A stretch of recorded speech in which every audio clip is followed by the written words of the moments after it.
C'était une situation devant laquelle ce médecin extraordinaire, qu'Emmanuel Berco, qui a écrit le scénario, avait rencontré, avait vu à New York avec ce comportement très particulier pour s'occuper de gens qui sont dans des maladies, très graves, où on sait que l'issue est fatale. Et pour elle, ça a été une autre façon d'approcher, justement la vie quand elle reste après, à l'hôpital, quand il reste ce qu'il reste.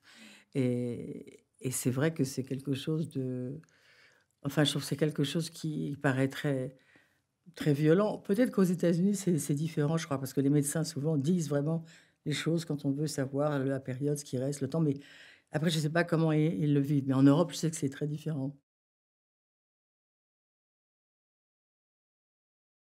Moi, c'était pas l'idée seulement d'interpréter, cette femme-là, c'était surtout de participer à ce film, de tourner, ce scénario-là d'Emmanuel Berco, parce que je trouvais que l'histoire et les personnages étaient formidables, que c'était même si c'était très difficile et surtout aussi, encore plus difficile peut-être pour mon fils Benoît Jalubel dans le film.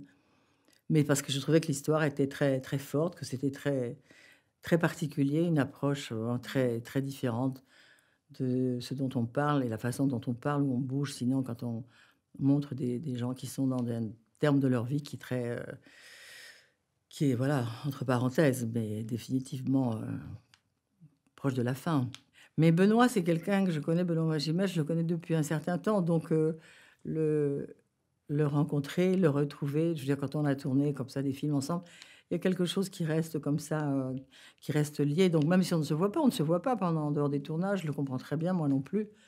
Mais quand on se revoit, c'était comme si c'était, voilà, heu, comme si c'était peu de temps avant. Quand je le prends dans les bras que je porte ce garçon, on se doute bien que ce très grand corps est devenu extrêmement, léger.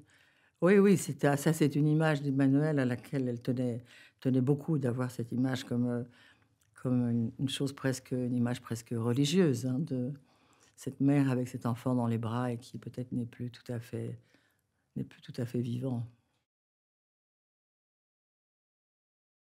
セザール賞最優秀男優賞を受賞。Je peux vous dire combien de temps vous avez si vous voulez l'entendre. Ouais, vous pouvez me le dire, ouais. Et d'environ 6 à 12 mois. Je connais le chemin, il est rocailleux, mais on marchera ensemble. Profession? Professeur. Non, non, c'est mou et on se fait chier! La selle, elle doit sortir de là. On fait pas le maximum. C'est ma maladie, c'est pas la tienne. Vous vous sentez coupable d'avoir le cancer? Ce cancer arrive chez n'importe qui. It took me some time before deciding to call you. Oh, and it took this for you to remember his existence. Parce que tu m'as tellement monté la tête. J'étais trop ci, j'étais pas assez ça. J'allais foutre ma vie en l'air. Si vous pleurez, n'ayez pas honte.